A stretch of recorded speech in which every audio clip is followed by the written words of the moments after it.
तो दो सवाल हैं दो मित्रों के। नेचर थोड़ा अलग है। तो एक मित्र का तो सवाल है कि मैं परम सत्य को पाना चाहता हूँ और जैसे जैसे साक्षी भाव बढ़ रहा है, निर्विचार की स्थिति आ रही है, तो कि एक अकेलापन महसूस होता है और काफ़ी डर लगता है। मैंने इनसे पूछा नहीं कि आप क्या ध्यान करते हैं, पर इन्होंने जो टर्म यूज की है उसको विपස්සना में तो हम यूज करते नहीं। साक्षी भाव मतलब कर सकते हैं, लेकिन बुद्ध ने किया नहीं। और जो दूसरा प्रश्न है कि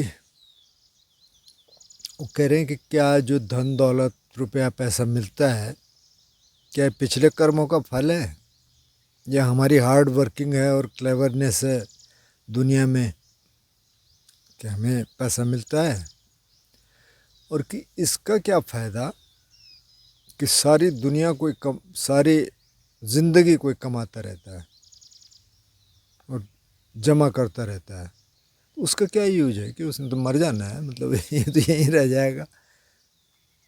तो ये तो एंडलेस रेस लगती है। कॉन्ग्रेचुलेशंस क्या आपको ये रियलाइज़ हो गया? वैसे युवा लग रहे हैं, मतलब यूथ लग रहे हैं जो भी हैं। पर आपको ये रियलाइजेशन हो गया कि यार क्या करोगे ना, मतलब इतना ठीक है। तो कबीर जी का एक दोहा है ना, साईं इतना दीजिए जामे कुटुम्ब समाए, मैं भी भूखा ना रहूं साधु न भूखा जाए। तो समझ आ गया होगा सीधा सीधा। तो इसको थोड़ा और मॉडिफाई करके ये कर सकते हैं कि मेरे को इतना धन दौलत मिल जाए कि मैं और मेरे परिवार का ठीक ठाक खर्च चले, अच्छे तरीके से हम रह सकें, कभी घूमने भी जाना है तो घूमने भी जा सकें, बच्चे हैं तो उनकी पढ़ाई भी थोड़ा ठीक ठाक हो जाए, थोड़ा सेविंग भी हो अच्छे बुरे वक्त के लिए, बस इतना ही चाहिए। मकान भी हो, मतलब रोटी कपड़ा मकान सब अच्छा हो, इससे ज़्यादा क्या करना है। तो एंडलेस रेस तो है, क्योंकि कुछ को रियलाइज़ हो ही नहीं पाता कि यहाँ आए क्यों थे, पैसा कमाने ही नहीं आए। ये तो ठीक है, ज़रूरी है, पर इतना ही ज़रूरी है, इससे ज़्यादा ज़रूरी है नहीं। आपके पास पर्याप्त है, कोई इमरजेंसी आ जाए, आपने कुछ खर्च करना है, कोई समारोह करना है, कोई सेरेमनी करनी है, उसके लिए वो, या किसी को ऐसी बीमारी हो जाएगी उसको बहुत ज़्यादा खर्चा होना है, ठीक है, आपके पास है। अब जो सवाल आपका है कि क्या एक कर्मों का फल है या हमारी हार्ड वर्किंग है, जैसे आप कहते हैं ना बुद्धिज़्म में और भी धर्मों में कि साहब ये तो पिछले कर्मों का फल है। तो बुद्ध से किसी ने पूछा, उन्होंने कहा भाई कर्म सब कुछ नहीं है, बहुत सारी चीज़ें हैं, और अगर कर्म सब कुछ है तो जैसे सिग्गालिका को उन्होंने एक सूत्र दिया। सिग्गालिका एक गृहस्थ है, काफ़ी लंबा सूत्र है वो,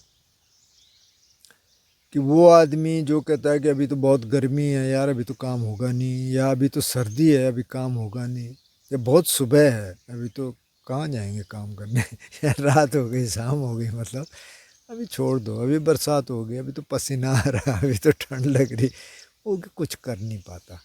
तो अगर सब कुछ कर्म होता तो बुद्ध कहते ही नहीं।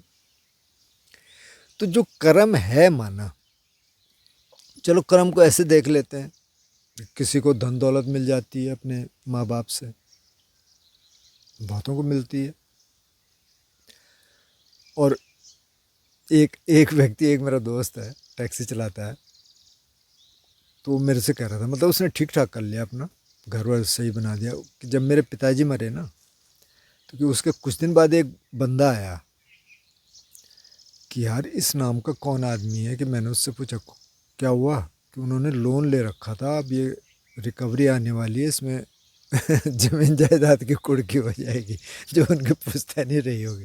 उसने कहा अरे भाई इधर मेरे पिताजी हैं, कितनी है, तो जो भी रहा होगा कि मैं दूंगा यार, कि ठीक है ठीक है। तो कि लोग तो बेटों के लिए पैसा छोड़ के जाते हैं, ये कि मेरे लिए लोन छोड़ के गए। तो इसको अब आप उसका कर्म कहें, उसके माँ बाप का कर्म कहें, जिसे जिसका भी कहें, पर उसको ये मिला, उसने वो लोन चुकाया। किसी को मतलब बहुत दौलत मिल जाती है, उसको फूंक देते हैं सब इधर उधर। तो चीज़ें तो दोनों ही हैं, कर्म भी है। अब जैसे दो लोग हैं, कंपटीशन की तैयारी कर रहे हैं, उतना ही पढ़ाई की, दोनों ही बहुत मेहनती हैं, और एक जो है आधे % से रह गया, एक निकल गया। तो क्या चांस कह सकते हैं, डेस्टिनी कह सकते हैं, कर्म कह सकते हैं, जो भी कहना चाहें कह लें, लेकिन ऐसा होता है। कोई एक, मैं एक बार वहाँ गया पौंडीचेरी, तो मेरा एक दोस्त है वहाँ ऑरोविल में, कृष्णा मैकेंजी। कभी उधर जाना हो किसी ने तो जा सकते हैं, उसका एक फार्म है, सॉलिट्यूड फार्म, और वहाँ किचन भी है, मतलब वो रेस्टोरेंट टाइप का भी है, फार्म रेस्टोरेंट, और काफ़ी कुछ करता है। वैसे मैं बहुत टाइम से मिला नहीं उससे, तो वो ले गया मेरे को पौंडीचेरी की, चल तेरे को चाट खिला के लाते हैं। वैसे मैं इन चीज़ों को ज़्यादा पसंद करता नहीं, पर मैं चल। तो वहाँ एक ठेला था लगा हुआ सड़क के किनारे, एक महिला थी, एक उसका वर्कर था, और वो गढ़वाली में बात कर रहे थे, जो मेरा डायलेक्ट है। मैंने सुना उनको, मैंने उस महिला से पहले तो हिंदी में पूछा, मैंने कहा आप कहाँ से हैं, कि मैं उत्तराखंड से हूँ। मैंने कहा उत्तराखंड में कहाँ से, ऋषिकेश से। तो उसने ऋषिकेश किया, फिर मैंने गढ़वाली बोलना शुरू किया। मैंने कहा ऋषिकेश में कौन सा गाँव? बोले अच्छा आप वहाँ के हैं, आप कहाँ से हैं? मैंने कहा मैं उधर से हूँ। हाँ हाँ हम भी उधर ही से हैं। तो उनका गांव मेरे से 25-30 किलोमीटर दूर है। और उसका जो ठेला था ना, बहुत बिजी, बिल्कुल ठेला था, वो शाम को ले आते थे उससे, दिन में वहाँ लगा देते थे। वैसे काफ़ी नॉर्थ इंडियन भी हैं वहाँ, मतलब बंगाली बहुत हैं पौंडीचेरी में जो जाते हैं अरबिंदो आश्रम में। एक और महिला ने खोला बढ़िया दुकान कहीं, उसने भी इसी तरह का कुछ मोमो, कुछ चाट इस टाइप का। 6 महीने तो वो किसी तरह घसट घिसटती रही, वो नहीं चला। तो आप कह सकते हैं मैं कर्म है। अब हार्ड वर्क तो दोनों ही हार्ड वर्क कर रहे हैं। तो बहुत सारी चीज़ें बुद्ध ने कहा, बहुत सारी चीज़ है भाई, सिर्फ कर्म नहीं है, बहुत फैक्टर है। पता नहीं क्या कब काम कर जाएगा, क्या कब काम नहीं करेगा। तो अब अप्रोच क्या होनी चाहिए? अप्रोच ये होनी चाहिए कि अभी हम क्या कर सकते हैं। अभी हम, पैसा तो कमाना पड़ेगा, गृहस्थ हैं तो पैसा कमाने के लिए हम क्या क्या कर सकते हैं, हम कर रहे हैं। हम अपना अपना पूरा एफर्ट डाल रहे हैं, हम पूरी योजना बना रहे हैं, जैसे जो जो प्लान करना है वो कर रहे हैं। अब उसके रिजल्ट कैसे आएंगे वो हमारे हाथ में नहीं है। अब बड़े बड़े इंडस्ट्रियलिस्ट बैंकक्रप्ट हो जाते हैं, और बिल्कुल जो साइकिल पे कपड़ा बेचते थे वो बिलियनियर बन जाते हैं। तो अब क्या क्या है उसमें पीछे से पता नहीं। अब सिर्फ हार्ड वर्किंग ही है ऐसा भी शायद नहीं है, लगता नहीं कि ऐसा है कि सिर्फ हार्ड वर्किंग है। लेकिन हार्ड वर्क तो करना पड़ेगा, उससे आप पीछे नहीं हट सकते। क्योंकि आप कहें कि बस मिल जाए, अब कईयों को तो मिल जाता है। अब जैसे मैं इन दोस्त के साथ रह रहा है, ऐसी एक मैं किसी दोस्त के साथ रह रहा था, ठीक ठाक पैसे वाला, हम एक घर में रह रहे थे। तो जैसे सामान खरीदने जाएं, तो कुछ सामान खरीदा, मैंने कहा अच्छा भाई आटा चावल फलाना अलाना, मैंने पैसे दे दिए क्योंकि वो पीछे था। तो ऐसे 5-7 बार हो गया। फिर मेरे को थोड़ा सा खटका। एक दिन सामान ऐसे ले रहे थे जो उसके घर में भी रहना था, बर्तन इत्यादि। फिर मैंने देखा, फिर पीछे खड़ा था, मैंने कहा हाँ भाई पैसे हैं? बोले हाँ हाँ, नहीं नहीं मैं दूंगा। मैंने कहा दे भाई। अब अगर उसकी जगह मैं होता कि मेरे पास इतने पैसे नहीं है लेकिन वो मेरे घर पे आया हुआ है, तो मैं कहता नहीं भाई तू क्यों देगा, मैं दूंगा पैसे। मतलब कम से कम आटा चावल दाल, इसके पैसे तो मैं ही दूंगा यार। हाँ अपने लिए तो कुछ खरीद रहा हो वो अलग चीज़ है। अब ये माइंड सेट है, अब वो पता नहीं क्या सोचता होगा। तो अब इसमें बहुत सारी चीज़ें हैं, और जो रियलाइजेशन आपको हुआ है कि भाई तो एंडलेस रेस है, इसमें कहाँ तक जाएंगे, कितना कमाएंगे, और कमा के करेंगे क्या। अगर आप इतना ज़्यादा आपके पास है, आपके पास रोटी कपड़ा मकान ठीक ठाक है, सेविंग भी है, घर भी अच्छा है, सब कुछ ठीक ठाक है, फिर भी आपके पास और पैसा आए और पैसा आए और पूरी ज़िंदगी आप उसमें लगा दे रहे हैं, बेवकूफ़ी है भाई। उनको कोई रियलाइज़ हुआ नहीं तो उसका तो कोई मतलब है नहीं। बुद्ध ने कहा कि पैसा कमाइए आप, उस पैसे का करना क्या है। उन्होंने कहा उसके 4 हिस्से करिए। एक तो अपने लिए खर्च करिए, घूमिए फिरिए, जो भी करना है आपको। एक पैसा आप अपने कुटुंब परिवार यार दोस्त इनमें लगाइए, किसी को ज़रूरत पड़ेगी, कोई आपका दोस्त है, परिवार में कोई कमज़ोर है, उसको आप दीजिए।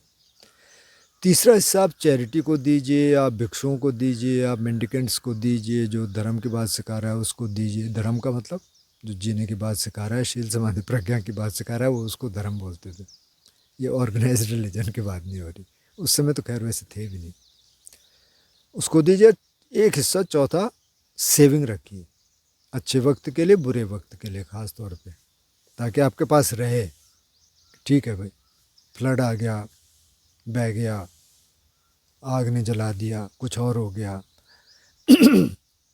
आजकल जो है वैसे लोग बैंक आपका खाली कर देते हैं, वो डिजिटल अरेस्ट और क्या क्या, इंडिया में तो क्या क्या हो रहे थे चीज़ें, करोड़ों रुपए जो है गायब हो गए। तो अब यहाँ तो सेविंग थी, अब वो भी गई, तो कुछ और, कुछ प्रॉपर्टी हो, कुछ इस तरह का हो, उसमें सेविंग हो तो ठीक है। तो उन्होंने कहा ये करिए आप, बाकी ठीक है, बाकी क्या करना ज़्यादा कमा के। तो आपका ये है कि कर्म भी है, हार्ड वर्क भी है, ज़्यादा कमाने की भी ज़रूरत नहीं है, कंफर्टेबल लाइफ हो ठीक है, लेकिन आप ध्यान करिए, शील समाधि प्रज्ञा का जीवन जीने की कोशिश करिए, वो ज़्यादा इम्पोर्टेंट है। और वर्तमान में रहिए, पहले का क्या था, आगे क्या होगा, कुछ नहीं पता क्या होगा ना। पहले का हमको पता है कि क्या था, कुछ कुछ चीज़ें पता होंगी। अब किसी को कोई दे गया, उसके माँ बाप से मिल गया, ठीक है। तो मुझे लगता है कि आपका सवाल का जवाब आ गया होगा, नहीं है तो आप आगे पूछना। अब जो दूसरा सवाल था कि मैं परम सत्य को पाना चाहता हूँ, और साक्षी भाव बढ़ रहा है, जैसे जैसे निर्विचार की स्थिति आती है तो मुझे तो थोड़ा डर लगने लग गया। ठीक है, तो ऐसा हो सकता है। वैसे आप क्या, आप मेडिटेशन करते हैं, ये मेरे को मालूम नहीं है। आप कह रहे हैं अकेलापन भी लगता है, तो अकेलापन तो इसलिए लगता है कि दूसरी स्ट्रीम दूसरी तरफ जा रही है, आप दूसरी तरफ जा रहे हैं, तो डर इस बात का लगता है कि कहीं ये गलत तो नहीं है।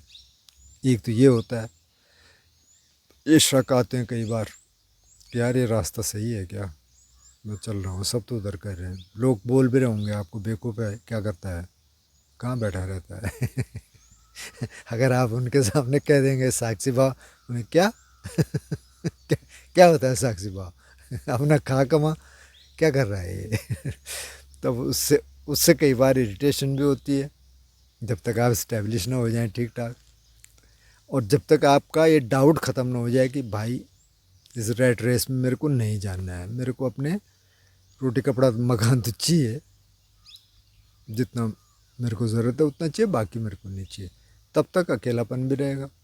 अकेलापन बाद में भी रहेगा, लेकिन बाद में उस अकेलेपन को आप एंजॉय करेंगे। अभी उस अकेलेपन से आपको डर लगेगा, क्योंकि आपको कंपनी तो चाहिए, इसलिए आप, बुद्ध कहते हैं कि कल्याण मित्र का होना ज़रूरी है।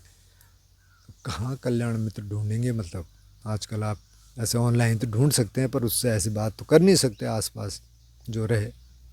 जैसे एक म्यूजिशियन है, वो कुछ बैठकें करते हैं, पारेख साहब सितार बजाते थे, विलायत खां साहब के शागिर्द थे, शागिर्द भी थे, दोस्त भी थे। क्या नाम है उनका, अरविंद पारेख, अभी हैं 90s, मेरा ख्याल 96 हो गए वो। अभी भी मैं देख रहा था, वो अभी इंटरव्यूज़ करते हैं। तो वो हर एक से पूछते हैं, अच्छा तो ये जो क्लासिकल म्यूज़िक है इसमें गुरु का होना ज़रूरी है? बोलते हैं हाँ जी, गुरु का होना ज़रूरी है। तो बोले यार, गुरु अब हर गली में तो है नहीं।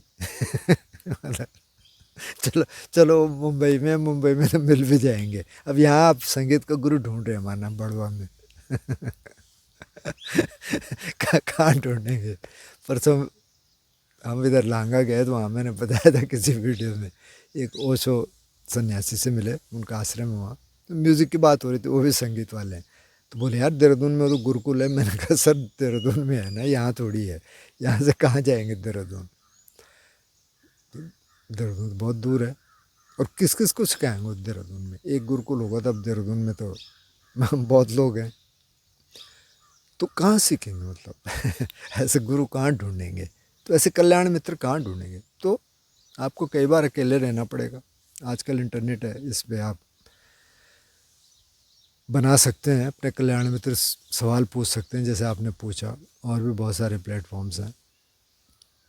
लेकिन अब यहाँ ये है ना,